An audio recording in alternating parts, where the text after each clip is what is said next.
햇빛교회 청년부 권은서입니다. 전예지 성도입니다. 박윤정 집사입니다. 권용민 집사입니다. 정영수 권사입니다. 1999년 당시에 이영실 권사님을 참 만나서 교회 안내하셔갖고 교회 등록을 도와주셨죠. 2년 전쯤에 처음 왔었는데 햇빛교회 등록한 지가 4년 됐는데요. 저도 딱 4년 거의 요맘때였던 것 같은데요. 네, 2023년 여름쯤 하나님께 온전한 예배를 통한 영광을 받으시기를 원하신다고 생각이 돼요. 예배는 우리가 쓰러지지 않도록 하나님이 매주 새 힘을 채워주시는 참 소중한 자리입니다. 우리가 하나님의 형상대로 지음을 받았기 때문에 하나님 안에서 다시 새롭게 회복되고 모든 것이 온전해지기를 바라는 하나님의 마음이 있는 것 같습니다. 우리가 더 하나님을 알게 되고 더욱더 하나님과 가까워지기 위해 예배 자리로 부르신다고 생각합니다. 예배를 드리고 나면은 마음에 평안이 찾아오고 다시 살아갈 힘이 생기거든요. 그리고 매주 주시는 설교의 말씀을 통해서 매일 살아가는데 길잡이가 되는 그런 은혜를 누리게 되고 있습니다. 충전소 같아요. 충전을 받고 사회에 나갔을 때 그 충전의 힘으로 내가 살아가는 것 같은. 정말 아무것도 아닌 나에게 예수님을 주셨다는 것입니다.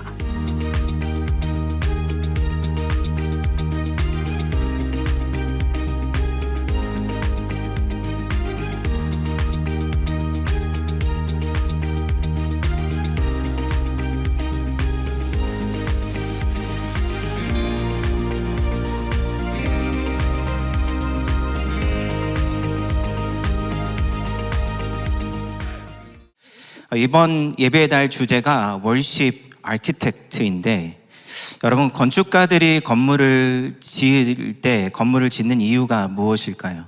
너무나 당연한 말이지만 사람들이 그 안에 들어가 살고 만나고 생활하기 위해서인 거죠. 저희가 예배를 건축물로 비유하는 이유가 거기 있습니다. 예배는 하나님을 만나는 공간이자 형식이기 때문에 우리가 그 예배의 집을 잘 짓는 것이 너무나 중요합니다. 저는 예배를 생각할 때마다 저희 할머니가 생각납니다. 제가 예전에 새벽기도 때도 말씀을 드린 적이 있는데, 저희 할머니는 10남매를 낳아서 키우셨습니다. 별로 놀라지 않으시는 거 보니까 보통은 한 20명 정도 키우고 계신 것이죠. 네. 근데 할아버지가 일찍 돌아가셔서 10남매를 홀로 키우는 것도 쉽지 않은데 이 10남매를 홀로 키우셔야 했으니 얼마나 힘들고 어려우셨을까요? 할머니는 그 고난의 시간을 정말 기도의 눈물로 이겨내셨습니다. 할머니가 소천하시기 몇 년 전에 제가 신학교에 가게 돼서 할머니를 찾아뵀는데, 할머니가 얼마나 좋아하시든지 제 손을 꼭 붙잡고 한 가지 당부의 말씀을 하셨습니다. 내가 목사가 되면 예배를 소중히 여겨라. 할머니가 어느 날 예배를 드리기 위해서 예배당에 앉아서 기도를 하고 계신데 기도 가운데 환상을 보셨습니다. 이 예배당 앞쪽에서부터 예배가 시작되니까 천사들이 쭉 날아올라서 예배를 드리는 내내 예배를 드리는 사람들을 찾아다니시며 이 은혜의 빛을 비추시는 것을 보게 된 것이죠. 그 장면이 얼마나 놀랍고 신기했던지, 여러분 마치 야곱이 돌베개를 베고 잠을 자다가 하늘이 열리면서 천사가 오르락 내리락 하는 모습을 보고 이 자리에 하나님이 함께 계시는구나 라는 것을 느꼈던 것처럼, 할머니도 예배의 자리에 하나님이 계심을 깨닫게 되었습니다. 그래서 예배는 하나님을 만나는 자리임을 잊지 말라고 이야기를 해주셨습니다.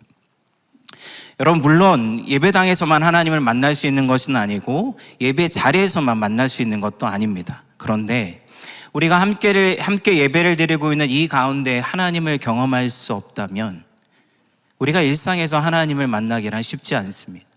우리가 함께 드리는 이 예배 가운데 하나님을 체험하지 않는다면 그 경험이 일상의 모든 자리에서 하나님과 동행하는 삶으로 이어질 수가 없는 것이죠.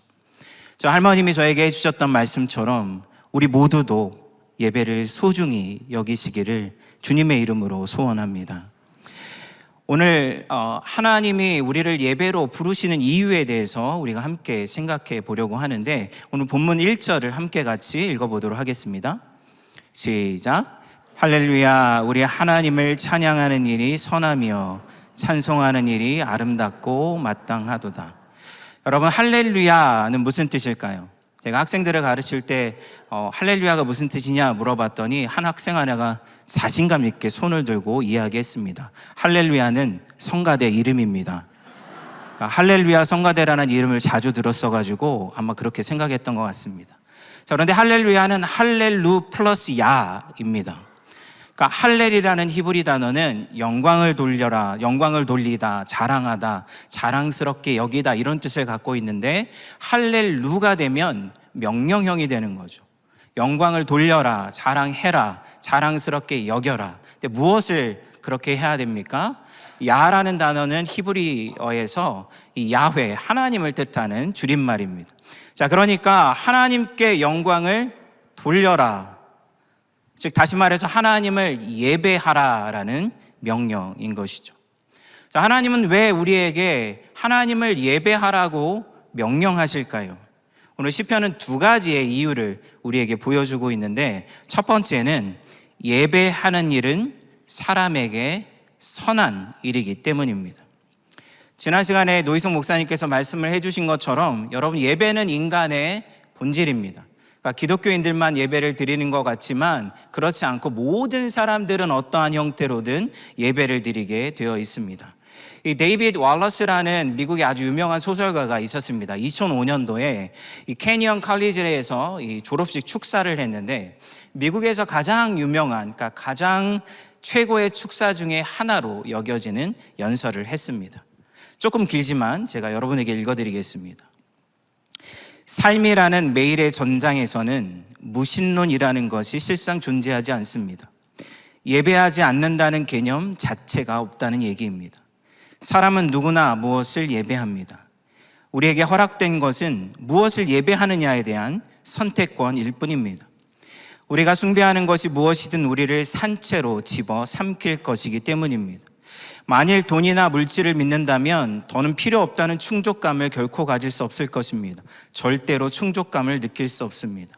자기 자신의 육체, 미모, 성적인 매력을 중시하는 사람은 자신이 항상 못생긴 것 같은 느낌에 사로잡힌 채 삽니다. 권력을 숭배하는 사람은 자신이 약하다는 두려움에 가득 찬 인생을 살게 되며 자기의 지성을 믿고 똑똑한 사람으로 보이고 싶은 사람은 종국에는 자신이 어리석은 협작꾼인 것 같은 생각에 사로잡혀 항상 누군가에게 이를 들킬 것만 같은 두려움 속에서 살게 됩니다. 이 사람은 불가지론자입니다. 그럼에도 불구하고 인간의 본질을 정확하게 꿰뚫고 있는 것이죠. 여러분, 어떤 사람들은 저는 아무것도 믿지 않습니다, 아무것도 예배하지 않습니다 라고 이야기하는 것은 틀린 말입니다. 모든 사람들은 무언가에 기초를 두고 거기에 마음을 주며 거기에 소망을 두고 그것만 있으면 살 수 있다고 생각하는 것, 그것만 있으면 내 삶이 행복해질 것이라고 믿는 무언가를 예배하며 살아가고 있습니다. 근데 성경은 이것을 아주 분명하게 우리에게 알려주는데 성경에서 사람은 하나님의 형상으로 지음을 받았다고 이야기합니다. 여러분, 형상으로 지음을 받았다는 이야기는 우리가 완전하게 이미 온전한 형상으로 만들어졌다는 이야기가 아니라 하나님의 형상이 되어가도록 지음을 받았다는 이야기입니다. 여러분, 동물들에게 우리가 하나님의 형상으로 창조되었다라고 이야기하지 않습니다. 풀만 먹는 동물은 착한 동물이고 잡아먹는 동물은 이 사탄 같은 동물이고 이렇게 이야기하지 않습니다. 어느 날 사슴이 늘 사자에게 당했기 때문에 근육을 키워야겠다고 고기를 먹겠다고 결정하지 않습니다. 반대로 사자가 콜레스테롤이 높아졌다고 내가 이제는 샐러드만 먹어야겠다라고 결정하는 경우는 없습니다. 언제나 동물은 주어진 대로 살아갈 뿐입니다. 그런데 사람은 다릅니다. 사람은 변합니다. 이렇게 변화될 수 있는 이유는 무엇이냐면 이 문화인류학에서 말하는 모방 욕망을 우리가 본질적으로 갖고 있기 때문입니다. 그러니까 사람은 태어나서 어른으로 자라가지만 모든 사람들이 똑같이 자라는 것은 아닙니다. 예를 들어서 어떤 사람이 도둑질을 하는 사람을 보며 저 사람이 너무 보기에 좋아 보이고 그 사람을 흠모하고 그 사람을 바라보면 어떻게 될까요? 어렵나요? 도둑질을 하거나 도둑이 될 가능성이 굉장히 높습니다. 근데 반대로 멋진 피아니스트를 늘 바라보면서 그 사람을 흠모하고 사랑하면 피아니스트가 되거나 그것과 관련된 일을 할 가능성이 굉장히 높아지는 것이죠. 여러분, 우리가 무언가를 바라본다는 것은 바라보는 일에서 끝나지 않습니다. 우리가 바라보는 것이 우리의 삶의 대상이 되고 우리가 바라보는 것을 우리는 닮아가게 되어 있습니다. 자, 그런데 문제는 무엇이냐면 이 월러스가 이야기한 것처럼 우리가 바라보는 것, 우리가 무엇을 바라보든지 그것은 우리가 예배하는 대상인데 그 예배하는 대상이 하나님이 아니라면 그것이 우리를 산채로 집어 삼킨다는 것입니다. 시편 115편은 이 우상 숭배를 하지 말아야 하는 이유를 우리에게 말려주고 있습니다.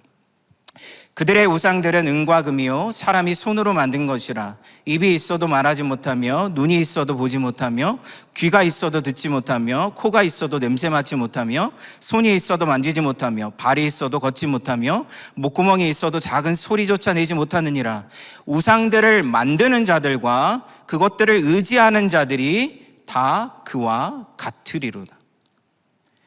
여러분, 성경이 우상의 문제를 심각하게 다루고 있는 이유는 하나님이 그냥 우상을 단순히 싫어하셔서가 아닙니다. 우상을 예배하는 자들은 우상을 닮아가기 때문인 것이죠. 우리가 앞서서 바라보는 대상, 예배하는 대상을 우리가 닮아가는 것이 인간의 본성이라고 말씀드렸습니다. 근데 구약에서는 모든 우상들이 사람의 손으로 만든 것이죠. 자, 그러다 보니까 눈이 있어도 보지 못하고 귀가 있어도 듣지 못하고 손과 발이 있어도 움직이지 못하고 살아갈 수 없는 것이 우상입니다. 근데 그런 우상을 예배하면 우상을 닮아가게 되고 우상과 같이 수치에 이르게 되고 우상이 이르게 되는 멸망에 똑같이 우리도 이르게 된다는 것이죠. 그래서 하나님이 우상을 싫어하시는 겁니다. 하나님, 우리가 하나님을 예배하지 않을 때 우리는 아무것도 예배하지 않는 것이 아닙니다. 우리가 가치를 두는 것, 그게 돈이든 사람이든 성공이든 외모든 그것을 가치를 두는 것을 우리는 예배하게 되는 겁니다.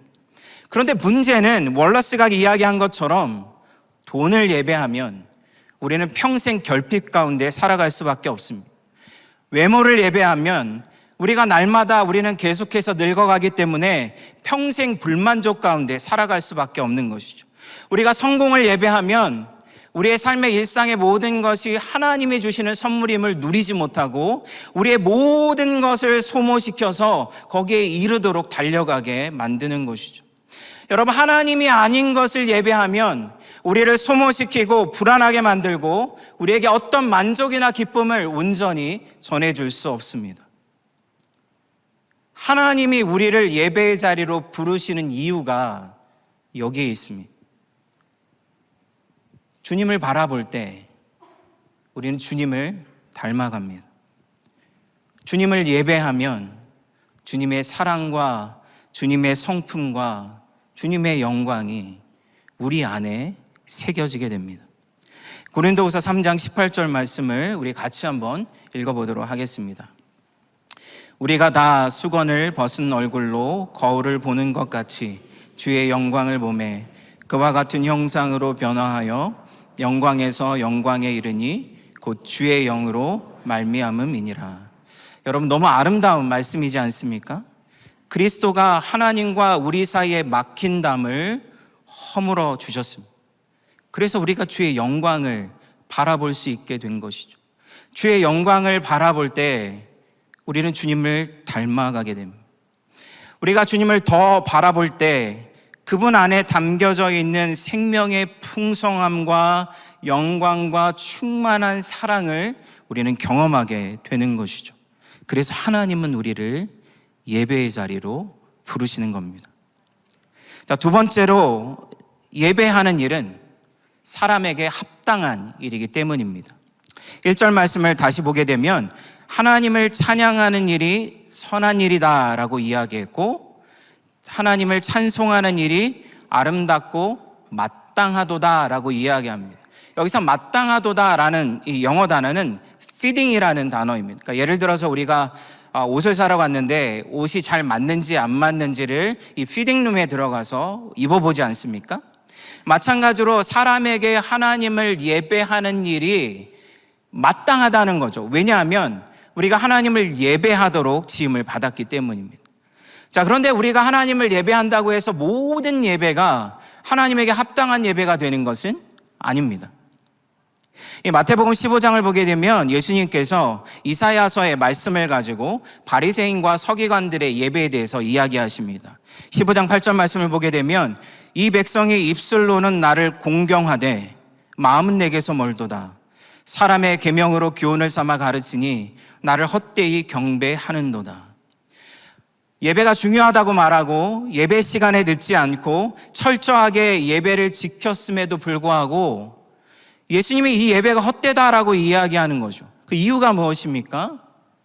하나님 앞에 드리는 마음과 태도가 잘못되었기 때문입니다. 여러분, 성경에 다윗은 하나님을 가장 기쁘시게 하는 예배를 드린 사람으로 나옵니다. 다윗이 어떠한 마음으로 하나님을 예배했을까요? 그것을 잘 보여주는 것이 시편 27편입니다.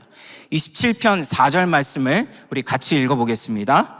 내가 여호와께 바라는 한 가지 일, 그것을 구하리니 곧 내가 내 평생에 여호와의 집에 살면서 여호와의 아름다움을 바라보며 그의 성전에서 사모하는 그것이라. 이 다윗이 드린 예배와 바리새인들이 드린 예배의 차이가 무엇인가요?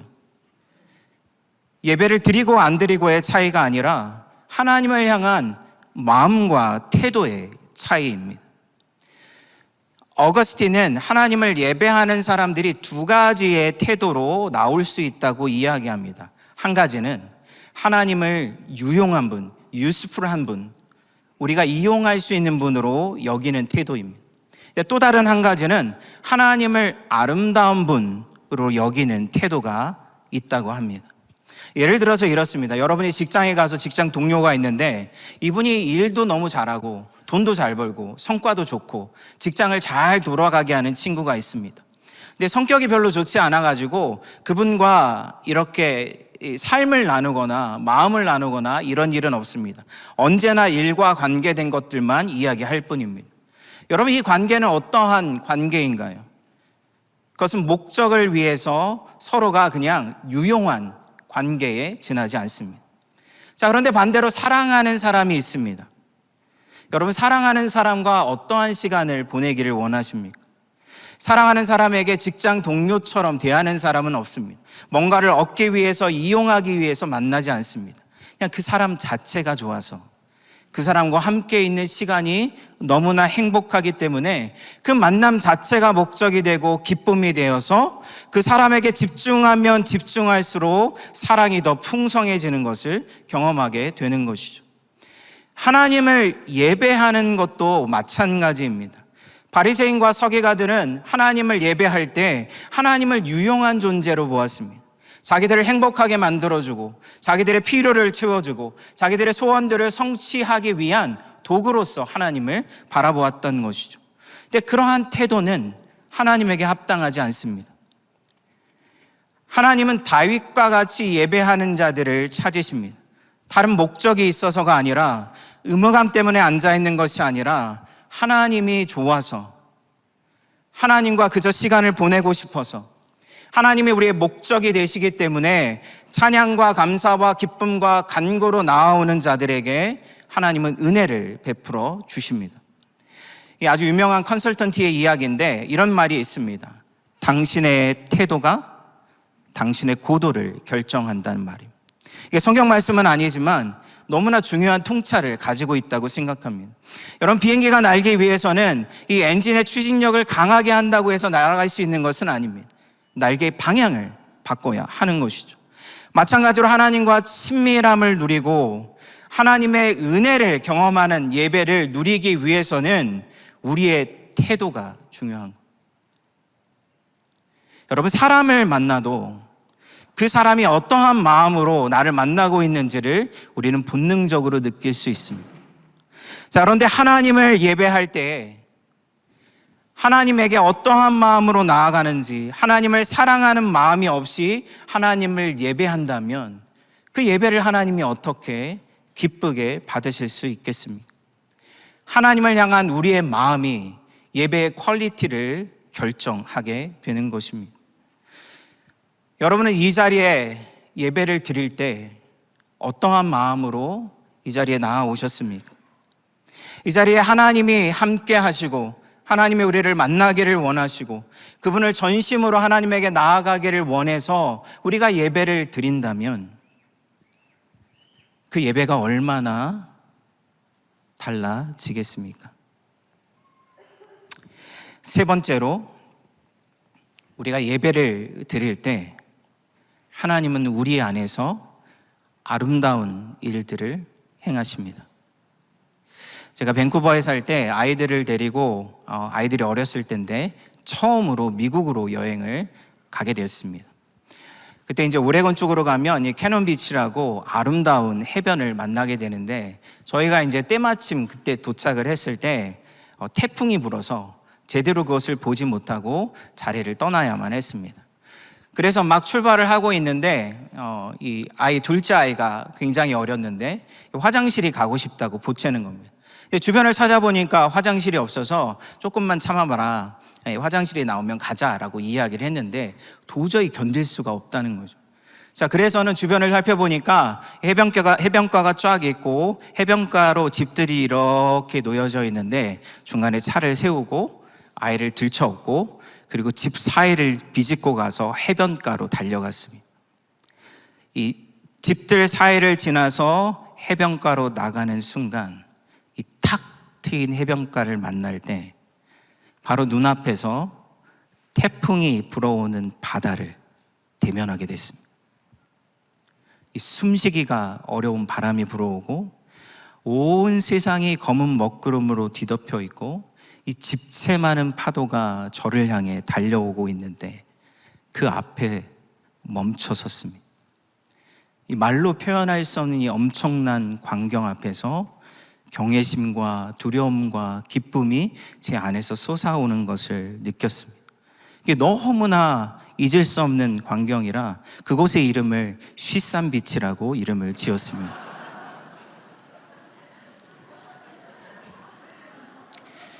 여러분, 우리가 하나님을 예배할 때 하나님을 경험하는 것이 아름다움을 경험하는 것과 아주 흡사합니다. 여러분, 우리가 위대한 자연을 앞에 서게 될 때 그것을 책으로 보거나 사진으로 보는 것과 그것을 실제로 대면하게 되는 것은 천지 차이인 것이죠. 여러분, 하나님에 대해서도 마찬가지입니다. 하나님을 경험한다는 것은 책을 읽거나 성경 공부를 많이 하거나 아니면 많은 봉사를 한다고 해서 그 정도의 경험으로 하나님을 만나는 경험이라고 이야기할 수가 없습니다. 하나님을 경험하는 일은 예배의 자리에서 일어납니다. 하나님은 거룩하신 하나님입니다. 하나님은 아름다우신 분입니다. 우리를 너무나 사랑하셔서 십자가에 돌아가신 분입니다. 죄와 사망의 사슬을 끊고 부활하셔서 우리에게 생명을 주시기 위해서 우리를 찾아오신 분입니다. 그 하나님은 우리가 하나님을 갈망하고 예배하러 나온 모든 자들에게 자신을 드러내고 만나게 하시는 영적인 체험을 우리에게 허락하시는 것입니다. 그것은 우리가 말로 표현할 수 없는 아름다움의 체험인 것입니다. 우리가 하나님을 경험하게 될 때 놀라운 영적인 은혜들을 누리게 되는데 우리가 하나님을 경험하면 우리가 얼마나 하나님의 사랑을 받고 있는지를 실제로 느끼게 됩니다. 하나님의 사랑을 느끼게 되면 내 죄가 용서받았다는 사실을 실제로 받아들이게 됩니다. 우리의 죄가 아무리 주홍빛같이 붉을지라도 그리스도의 사랑이 우리를 온전케 하신다는 사실을 받아들이게 되는 것이죠. 하나님의 사랑과 죄의 용서가 우리 마음 가운데 느껴지기 시작하면 우리 안에 기쁨이 솟아나기 시작합니다. 여러분, 가늠한 여자가 예수님 앞에 잡혀왔을 때에 정죄받지 않고 용서를 받았을 때 이 말로 설명할 수 없는 자유함의 기쁨과 자기의 영혼을 충만케 하는 기쁨을 누리게 되었습니다. 여러분, 그 기쁨은 우리의 삶의 소망의 근거가 됩니다. 상황이 좋아지기 때문에 우리에게 생기는 소망이 아니라 우리의 삶을 향한 하나님의 약속이 있기 때문에 우리의 삶에 소망이 있는 것입니다. 여러분, 십자가에 자기 아들을 죽이시기까지 우리를 사랑하신다면 그 사랑하시는 주님이 우리를 향한 약속을 우리는 반드시 믿을 수가 있게 되는 것입니다. 여러분, 더 나아가서 우리가 하나님을 경험하면 우리 안에 이 굽어진 마음이 치유를 받습니다. 마틴 루터는 사람들의 죄로 인하여서 사람들의 마음이 이 안으로 굽어져 있다라고 했습니다. 그래서 끊임없이 불안해하고 끊임없이 집착하고 자기에게 몰두하고 이기적인 삶을 살아갈 수밖에 없다는 것이죠. 근데 하나님의 아름다움을 경험하게 되면 우리의 굽어진 마음이 치유를 받습니다. 움켜진 손이 펴지기 시작하는 것이죠. 그래서 우리의 삶을 통해서 세상을 향한 하나님의 자비와 사랑이 흘러가도록 우리의 삶을 내어드리는 경험이 우리 안에 나타나게 되는 것입니다. 여러분, 이 모든 일들이 예배 가운데, 우리 가운데 일어나는 일들입니다. 하나님의 아름다우심을 경험하게 되는 그 말로 설명할 수 없는 하나님의 임재와 사랑의 경험이 우리 가운데 나타나게 되는 것입니다. 한 가지 이야기로 설교를 마무리하도록 하겠습니다. 제가 중고등부 사역을 할 때 권사님 한 분이 교사로 계셨습니다. 근데 이분이 제가 설교를 하면 감동을 받는 정도가 아니라 이 폭포수와 같은 눈물을 흘리시는 것이죠. 근데 한 번 그러면 제가 이해를 하겠는데 제가 설교를 할 때마다 우시는 겁니다. 그래서 제가 속으로 제가 조금 설교가 괜찮나? 라는 이제 교만한 생각이 막 스멀스멀 올라오기 시작했습니다. 이제 어느 날 주일날 외부 강사가 왔는데 이분이 설교를 제가 듣는데 말이 앞뒤가 맞지도 않고 도대체 무슨 얘기를 하는지 알아들을 수가 없어서 실망을 하고 있는데 그 권사님을 보니까 너무나 큰 충격을 받았습니다. 권사님이 울고 계신 것이죠. 저보다 더 크게 우시는 것을 제가 봤습니다. 근데 나중에 알게 된 것은 제가 설교를 잘해서가 아니라 이 권사님은 삶의 많은 굴곡 가운데 십자가의 사랑과 용서를 경험한 분입니다. 그러니까 예배의 자리에 나오면 향유의 옥합을 깨트려서 예수님의 발을 눈물로 닦은 여인처럼 하나님의 말할 수 없는 은혜를 경험하게 된 것입니다. 사랑하는 성도 여러분, 예배는 1시간짜리 종교 활동이 아닙니다. 예배는 아름다우신 하나님을 만나는 자리인 거죠. 우리가 하나님을 만날 때 우리는 하나님을 닮아가게 되고 하나님의 형상으로 변화되어 갑니다. 하나님의 아름다움 안에 숨겨진 그 생명, 기쁨, 사랑, 소망을 맛보며 우리는 더욱더 하나님을 갈망하는 예배자가 되는 것입니다. 이 예배의 달을 통해서 우리의 예배를 다시 새롭게 하는 시간이 되기를 원합니다. 그리고 우리가 드리는 이 예배 가운데 충만히 임하시는 하나님의 은혜를 누리시는 우리 모두가 되기를 주님의 이름으로 소원합니다.